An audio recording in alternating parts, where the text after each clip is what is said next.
I have a really weird topic that I'm going to talk about today, and it's actually the power of suffering and how suffering is a good thing. We don't ever think about suffering as a good thing, but we know that when you suffer for something meaningful, it's worth the sacrifice.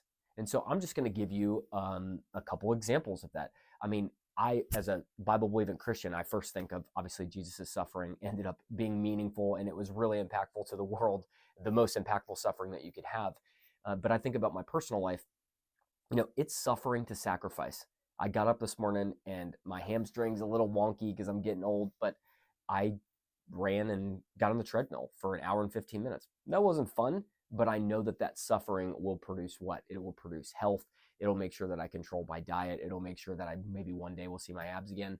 Um, you know, Suffering through hearing about how you hurt someone. I think that's a pretty good example right there. If somebody tells you, hey, you hurt my feelings, and it's in a meaningful way and it's not, sticks and stones break my bones. But if they're actively saying, hey, you hurt me, that is painful to hear that. But that suffering that you have through that will hopefully lead to you to be able to repent and then have reconciliation. Suffering through late nights traveling for soccer or summer soccer training. I used to be a professional soccer referee. I would literally go into work at 6 a.m. so I could leave at 3 so that I could be to Nashville by 5 so I could referee a game at 7 so that I could get home at 1 in the morning. And then the next day I'd go to Atlanta, and the next day I'd go to Knoxville, and then the next day I'd fly to Marquette.